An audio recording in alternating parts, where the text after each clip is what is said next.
사도는 4장 14절에서 너희를 부끄럽게 하려고 이것을 쓰는 것이 아니라고 말합니다. 또 6장 5절에서는 너희를 부끄럽게 하려 하여 이 말을 하노니라고 말합니다. 사도의 의도가 부끄럽게 하려는 것이든 그렇지 않는 것이든 고린도인들은 사도의 지적을 받고 부끄러움을 느껴야 했습니다. 저도 말씀을 준비할 때마다 한편으로는 크게 감사를 하지만 또 다른 한편으로는 부끄러움을 느끼면서 준비할 때가 종종 있습니다. 저도 교회를 이루는 교회의 분자이고 또 한 명의 그리스도인이기 때문입니다. 하지만 감사가 은혜이듯이 찔림도 은혜인 줄 믿습니다. 말을 하는 화자가 또는 글을 쓰는 저자가 반복하는 말이 있습니다. 대체로 반복하는 말은 중요하기 때문에 반복합니다. 사도도 3장에 이어서 오늘 본문에서 반복하는 말이 있습니다. 무슨 말을 반복했을까요? 사도는 3장에서 고린도 교회를 두고 너희는 성령이 계시는 성전이라고 했습니다. 고린도 교회가 성전이라고 말한 3장의 배경은 그들이 서로 분파를 이루어 시기하고 갈등하는 등 성전인 교회를 훼손했기 때문입니다. 자, 그런데 오늘 본문에서는 성도들 각자를 두고 너희는 성령이 계시는 성전이라고 말합니다. 성전이란 말을 반복한 것이죠. 그러면 사도가 6장에서 성도들 각자가 성령이라고 말한 배경은 무엇일까요? 5장과 6장을 대략 살펴보면서 그 배경을 확인하겠습니다. 첫째로 고린도인들의 괴상한 음행이 배경입니다. 5장 1절을 봅니다. 너희 중에 심지어 음행이 있다 함을 들으니 그런 음행은 이방인 중에서도 없던 것이라. 사도는 그들 중에 괴상한 음행이 있다는 말을 들었습니다. 어떤 음행에 대해 들었을까요?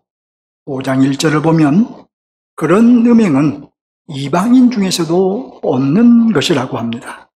고린도인들 중 어떤 이는 이방인도 행하지 않는 괴상한 음행을 행했던 것입니다. 구체적으로 어떤 음행을 행했을까요?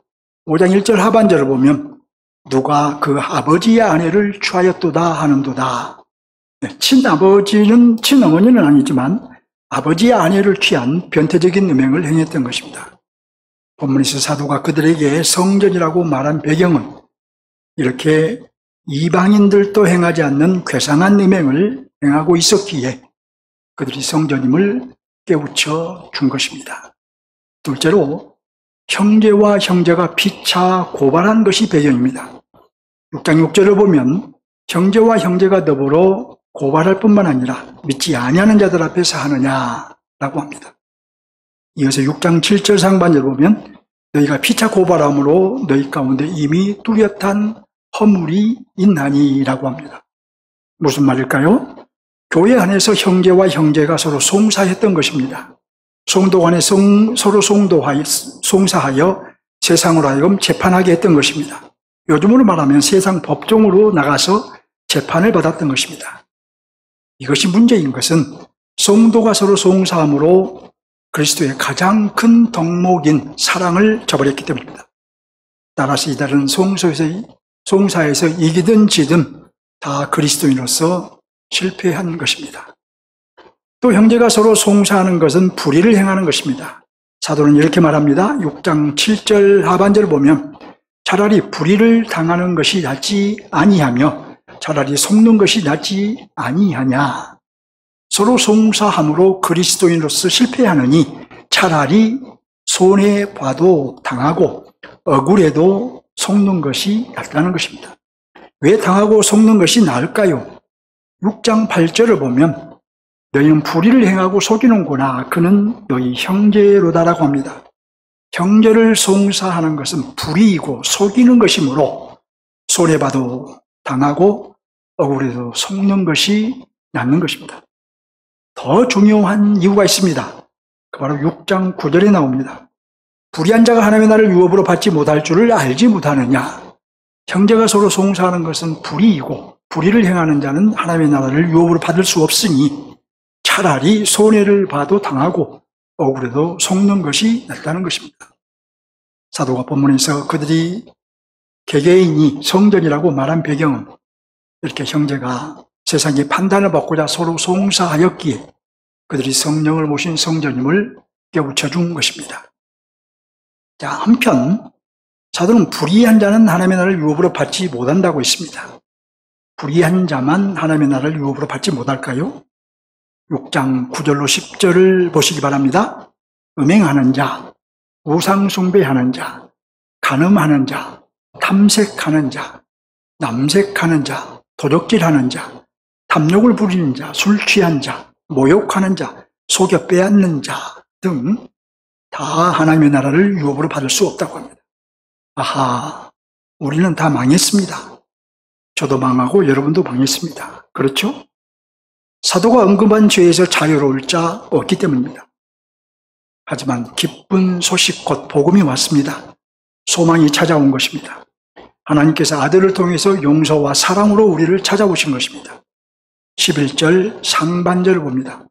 너희 중에 이와 같은 자들이 있더니라고 하죠. 고린도인들 중에 이런 범법자들이 있었던 것입니다. 하지만 11절 하반절을 보면 주 예수 그리스도의 이름과 우리 하나님의 성령 안에서 지음과 거룩함과 의롭다 하심을 받았느니라고 하죠. 무슨 의미일까요? 너희들 다수가 다 그런 죄를 저지른 자들이었으나 그러나 그리스도와 성령으로 인해 씻겼고 그러나 그리스도와 성령으로 인해 거룩해졌고 그러나 그리스도와 성령으로 인해 의롭게 되었다는 의미입니다. 우리도 마찬가지입니다. 우리도 이런 죄는 저런 죄를 지은 죄인들이었으나 그러나 그리스도와 성령으로 인해 씻겨졌고 거룩해졌고 의롭게 되었습니다.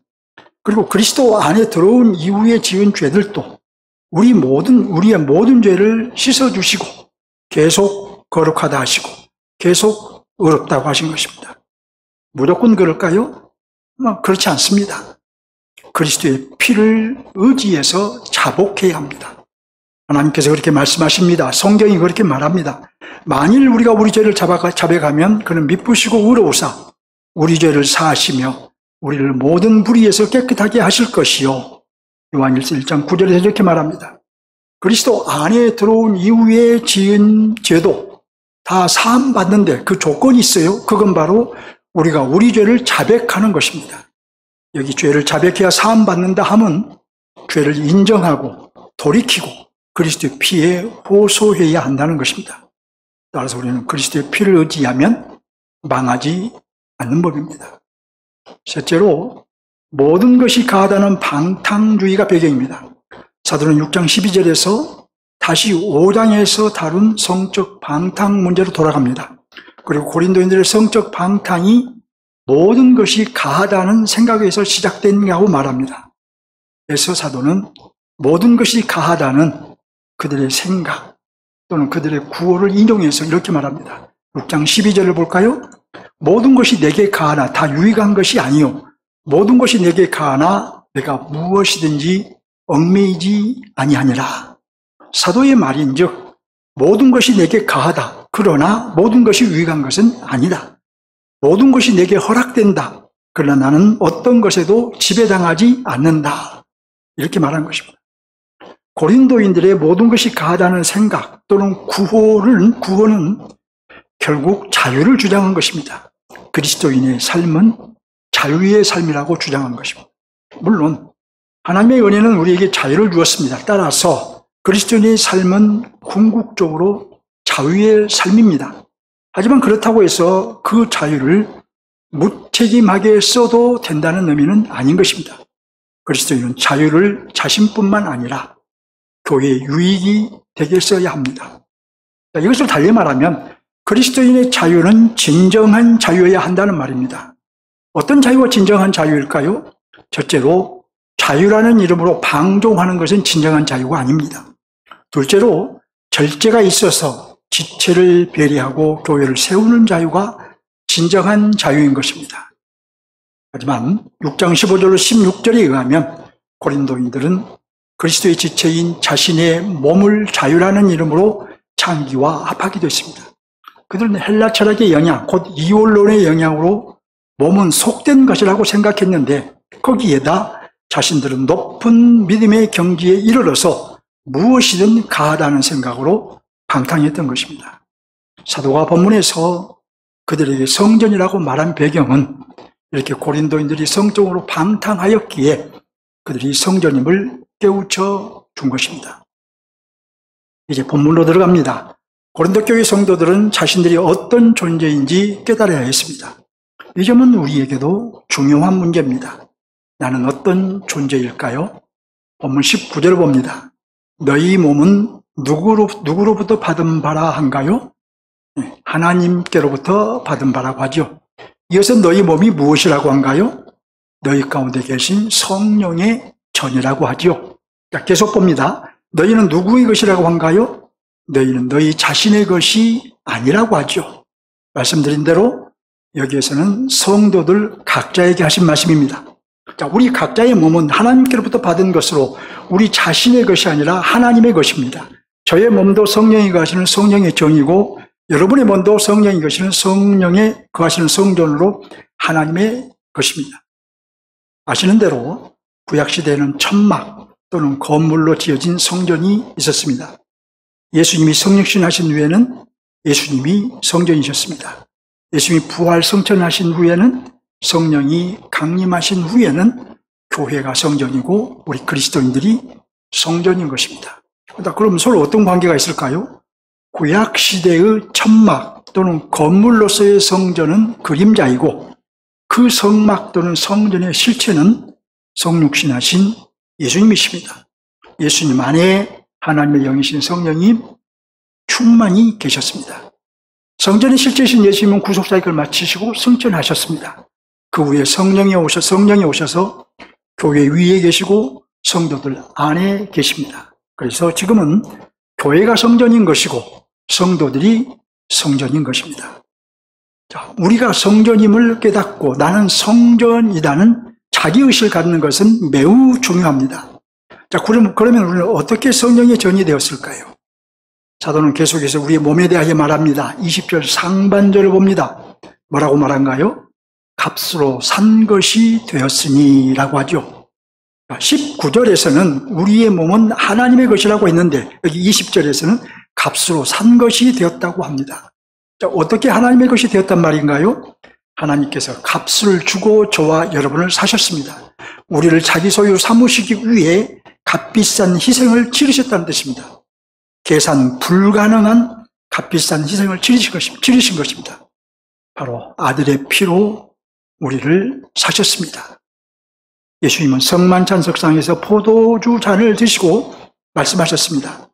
이것은 죄 사함을 받게 하려고 많은 사람을 위하여 흘리는 나의 피, 곧 언약의 피니라. 예수님께서 십자가에서 흘리신 피는 우리를 사하시기 위해 흘리신 피입니다. 하나님은 아들의 피를 값으로 주시고 곧 아들의 죽음으로 우리를 소유 삼으신 것입니다. 우리가 하나님의 나라, 하나님의 소유라는 사실은 세상에서는 바랄 수 없는 위로입니다. 왜냐하면 하나님은 자기 소유인 우리를 사랑으로 통치하시는 왕이시며 자기 소유인 우리를 책임져 주시는 아버지시기 때문입니다. 또 무엇보다도 우리는 찬란한 하나님의 나라에서 참 안식과 완전한 안식을 누리며 신기하고 놀라운 삶을 누릴 수 있기 때문입니다. 그래서 제가 자주 소개해드렸던 대로 믿음의 선배들은 하이델베르그 요리문답에서 이렇게 묻고 답했습니다. 살아서나 죽어서나 우리의 유일한 위로는 무엇입니까? 살아서나 죽어서나 나는 나의 것이 아니요 몸도 영혼도 신실하신 구주 예수 그리스도의 것입니다. 우리가 그리스도의 것임이 유일한 위로라고 고백한 것입니다. 하나님이 소유라는 것이 유일한 위로라고 고백한 것입니다. 우리도 하나님의 소유가 되었기에 이것이 가장 큰 위로라고 고백할 수 있으면 좋겠습니다. 정말 위로가 필요할 때 전능하신 창조주 하나님이 우리를 구속하신 구속주요, 우리를 사랑하신 신실하신 분이요 우리의 아빠라는 사실을 생각하며 큰 위로를 받으시기 바랍니다. 자, 우리는 하나님의 것이므로 넘치는 위로를 받을 뿐만 아니라 역시 하나님의 것이므로 마땅히 하나님을 위해 살아야 합니다. 어떻게 살라는 말일까요? 20절 하반절을 봅니다. 그런즉 너희 몸으로 무엇을 하라고 합니까? 하나님께 영광을 돌리라고 하지요. 사도의 요구는 정당합니다. 왜냐하면 하나님께서 그 아들의 피로 우리를 사셨기 때문입니다. 하나님의 영이신 성령이 내주하시는 성령이 되었기 때문입니다. 자, 여기에서 분명히 해야 할 것은 우리 자신을 내 것이라고 주장하는 것은 결국 아들을 통해서 나를 죄와 사단에게서 건지신 하나님의 구속을 부정하는 것입니다. 또 우리의 몸으로 하나님의 영광이 아니라 나의 영광을 위해서 사는 것은 결국 나를 구속하여 자기 소유 삼으신 하나님의 구속과 하나님의 소유를 부정하는 것입니다. 그리고 이렇게 하나님의 구속과 하나님의 소유권을 부정하는 것은 나는 성령이 거주하시는 성전이라는 사실을 부정하는 것입니다. 바꾸어 말하면 내가 성전이라고 믿는다면 하나님의 구속과 하나님의 소유권을 철저하게 인정해야 합니다. 어떻게 하나님의 구속과 소유권을 인정해야 할까요? 하나님이 받으실 만한 제사로 나를 드려야 합니다. 하나님이 기뻐하시는 제물이 되어야 한다는 말입니다. 그래서 소여러문답 제1문은 이렇게 묻습니다. 우리의 죄일된 목적은 무엇이뇨? 우리의 존재 목적이 무엇이냐는 질문입니다. 우리의 존재의 이유를 어디에서 찾아야 하느냐는 질문입니다. 그 답은 이러합니다.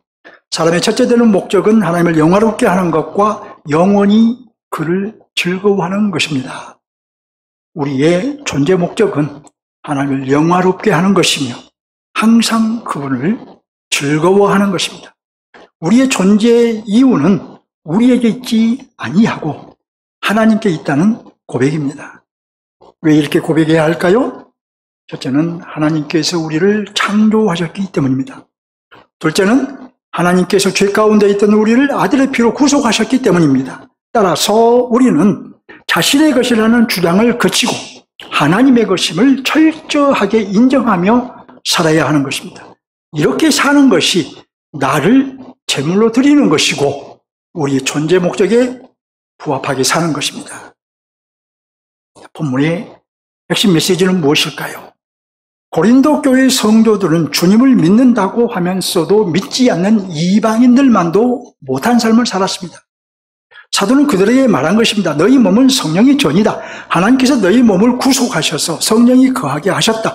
그런즉 너희 몸을 너희 마음대로 죄의 변기로 사용하지 말고 너희 몸을 너를 사서 자기 소유 삼으신 하나님께 영광을 돌리도록 하라. 자, 결국 고린도인들에게 자기의식을 강조한 것입니다. 너희는 너희 자신의 것이 아니라 하나님의 소유라는 사실을 뚜렷하게 의식하라. 너희 몸은 성령이 거주하시는 성령의 전이라는 사실을 뚜렷하게 의식하라. 너희는 그리스도의 생명으로 살아야 하는 그리스도인이라는 사실을 분명하게 의식하라. 사도는 이렇게 그리스도인의 뚜렷한 자기의식을 강조한 것인데 이방인만도 못한 고린도인들에게 이보다 더 적절한 강조는 없을 것입니다. 이제 본문을 적용할 차례입니다. 첫째 핵심 메시지를 적용하겠습니다.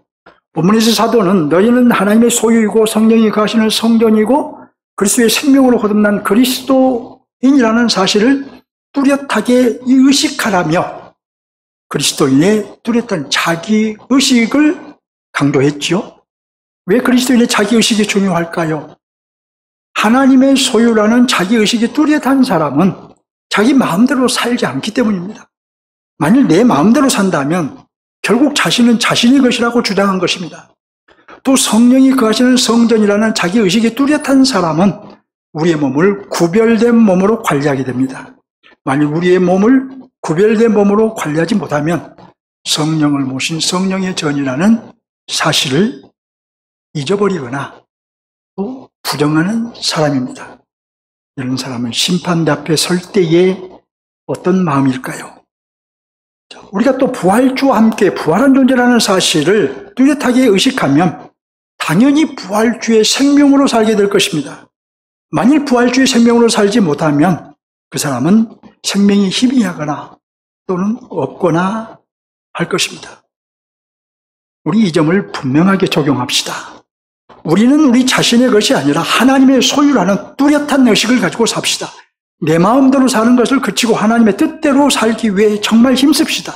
우리는 성령이 거하시는 궁전이라는 의식을 뚜렷하게 갖고 우리의 몸을 죄와 사단의 도구로 내어주지 말고 하나님께 영광을 돌리는 몸이 되게 합시다. 그런데 우리는 지금까지 성공보다 실패를 더 많이 했습니다. 주님의 뜻대로 살기보다 훨씬 더 내 마음대로 내 생각대로 살아버렸습니다. 내 몸을 하나님의 영광을 위해 사용하기보다 자주 죄와 사단의 도구로 내어주었습니다. 부활주의 생명으로 살기보다는 너무도 빈번하게 내 육체를 따라 살아버렸습니다. 우리는 이것을 인정해야 합니다. 그리고 내가 누구인지 더욱 뚜렷하게 자기의식을 가져야 합니다. 이렇게 예배 드릴 때도 나는 그리스도인이라고 자기의식을 가져야 하고 일상의 삶 속에서도 나는 그리스도인이라는 자기의식을 분명히 가져야 합니다. 제가 보기에 많은 그리스도인들이 자기의식을 뚜렷하게 갖지 못하고 있고 많은 경우에 그것이 실패 원인이라고 생각을 합니다. 왜냐하면 대체로 우리는 생각한 대로 움직입니다. 생각하는 방향으로 가기 때문입니다.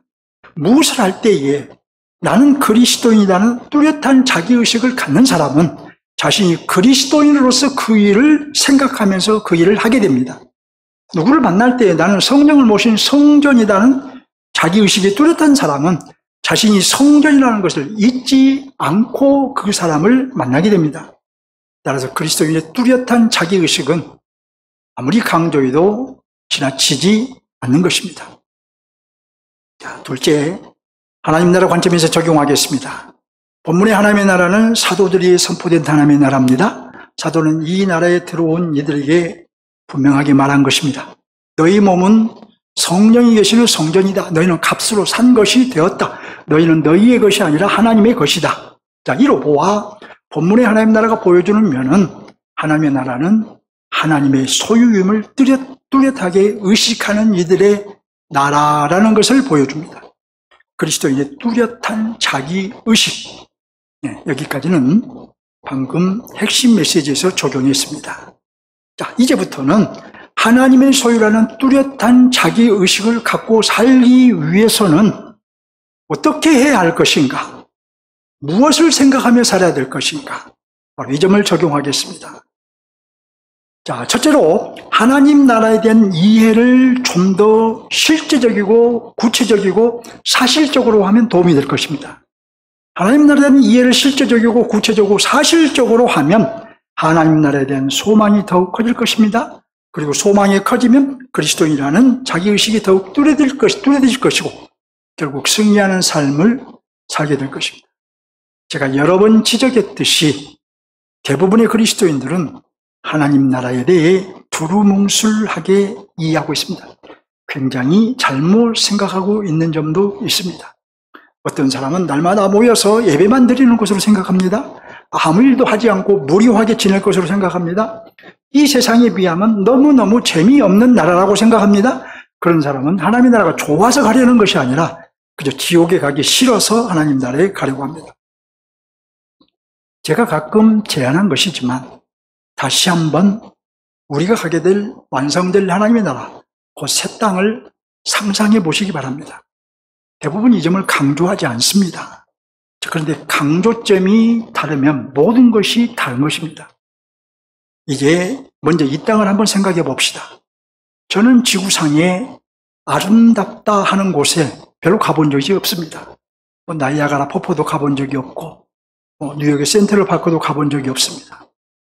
아마 현장에 가보면 직접 내 눈으로 보게 되면 분명 감탄이 나올 것입니다. 와, 이렇게 아름다울 수가.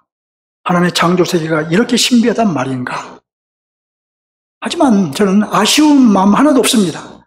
왜냐하면 나에게 약속된 새 땅, 곧 완성될 하나님의 나라에 들어가면 감탄을 연발할 것이기 때문입니다. 자, 저와 함께 상상해 보시기 바랍니다. 그리고 평상시에도 자꾸 상상해 보시기 바랍니다.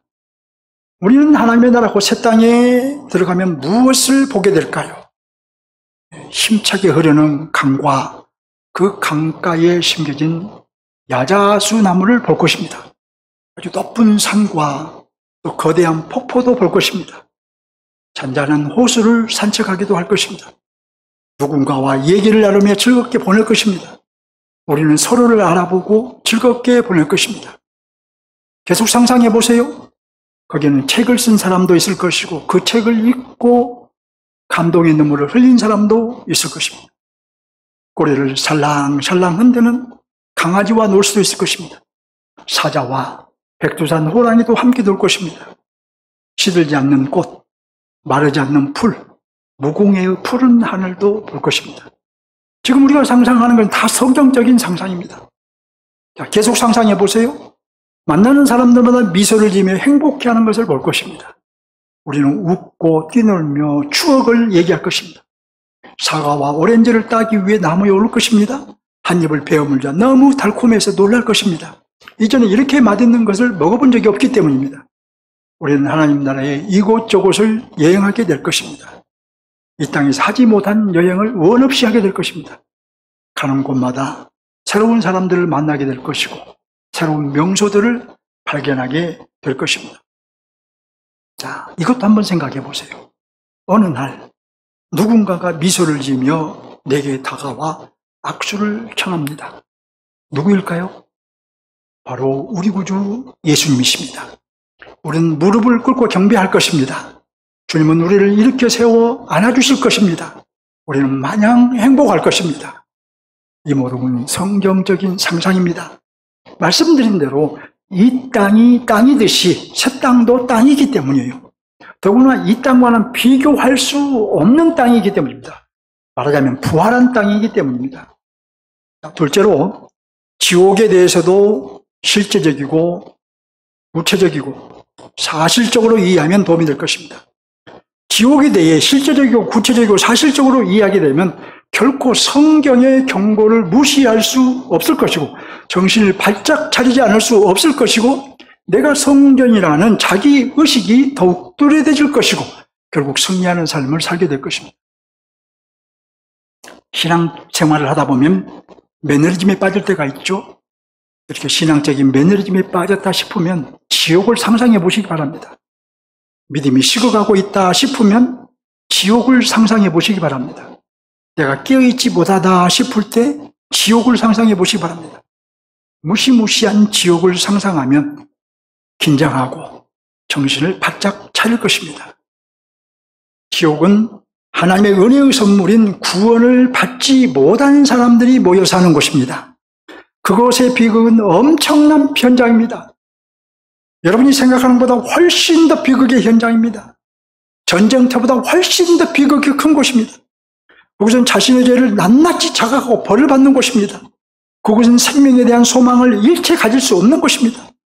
단테는 그의 장품 신곡에서 지옥문 위에 이곳에 들어오는 자여 모든 상황을 버리라는 현판이 있다고 묘사했습니다. 희망, 소망, 꿈 이런 것은 아예 없는 곳입니다. 예수님은 지옥이 실제 장소라고 하셨습니다. 꺼지지 않는 불꽃이 있는 곳입니다. 죽지 않는 구더기가 있는 곳입니다. 악인들이 극심한 고통을 받는 곳이며 구조를 받기 원하지만 구조받을 수 없는 곳이며 목이 말라도 물 한 방울 마실 수 없는 곳이며 오늘도 고통과 절망뿐이고 내일도 고통과 절망뿐인 곳입니다. 지옥의 형벌은 죽지도 않고 영원토록 받는 형벌입니다. 신자가 신령한 몸을 입고 부활하여 그 신령한 육체를 입고 새 땅에서 살듯이 욕된 몸을 입고 부활하여 그 욕된 육체를 입고 의식이 뚜렷한 가운데 받게 되는 영원한 형벌인 것입니다. 이 땅에서 예수 그리스도 때문에 어떤 대가를 치르더라도 아무리 힘든 십자가의 길을 갈지라도 절대로 가서는 안 되는 곳이 하나 있는데 그게 바로 지옥인 것입니다. C.S. 루이스는 고통의 문제라는 책에서 만일 나에게 권세가 있다면 기독교 교리에서 이것보다 더 제거하고 싶은 교리는 없다. 그러나 성경이 이를 전적으로 지지하며 특히 우리 주님이 말씀으로 지지하신다. 기독교는 언제나 지옥의 교리를 주장했으며 그것은 이성의 지지를 받는다. 이렇게 말했습니다. 지옥은 실제로 존재하며 상상이 가능한 곳이라는 말입니다. 여러분은 지옥이 두렵지 않습니까? 다 가도 지옥은 가지 않아야 합니다. 정말 가서는 안 된 곳이 지옥인 것입니다. 하나만 더 말씀드리고 마치겠습니다. 어떻게 지옥에 가지 않고 하나님 나라에 안착할 수 있을까요? 주시고 부활하신 예수 그리스도를 믿어야 합니다. 하지만 입으로만 믿으면 안 됩니다. 신실하게 믿어야 합니다. 믿음의 실증이 있어야 합니다. 첫째로 예수 그리스도를 믿는 믿음이고, 둘째는 예수 그리스도를 믿는다는 실증이 나타나야 하는 것입니다. 여러분, 근래 디도서를 묵상하셨죠? 이 말씀을 기억하신가요? 그들이 하나님을 시인하나 행위로는 부인하니 가증한 자요, 복종하지 아니하는 자요, 모든 선한 일을 버리는 자니라. 이 그레데인들은, 그들 중에 어떤 이들은 입으로는 하나님을 시인하나 행위로는 하나님을 부정하는 자들이 있었습니다. 사도가 말하고자 하는 것은 입으로 그리스도를 시인한다면 행위로도 그리스도를 시인해야 한다는 것입니다. 하나님의 나라는 마음으로 믿고 입으로는 내가 그리스도를 믿습니다. 그리스도는 하나님의 아들이십니다. 그리스도는 죽으시고 부활하셨습니다. 나의 구속주이십니다. 라고 시인하는 자들이 상속받지만 그 마음과 믿음이 참이라는 것을 행위로 시인해야 하는 것입니다. 이것은 행위로 구원받는다는 말이 결코 아닙니다. 하나님의 나라는 오직 믿음으로 들어가는 나라입니다. 그러나 그 믿음이 참이어야 합니다. 참 믿음은 입으로 시인하듯이 행위로도 시인해야 참 믿음인 것이고, 하나님의 나라는 입으로도 시인하고 행위로도 시인하는 참 믿음으로만 들어가는 나라인 것입니다. 말씀을 마치겠습니다. 정리하며 마치겠습니다. 첫째로 교회 공동체도 성령이 계시는 성전이지만 우리들 각자도 성령이 계시는 성전입니다. 둘째로 사도는 우리에게 자기의식을 강조했습니다. 그리스도인이라는 자기의식, 성전이라는 자기의식을 분명히 가지라는 것입니다. 셋째로 우리 그리스도인은 하나님의 소유입니다. 하나님께서 아들의 피를 값으로 주고 사셨기 때문입니다. 네 번째로 그런즉 우리는 우리의 몸을 죄의 병기로 사용하지 않아야 합니다. 하나님의 영광을 위해 사용해야 합니다.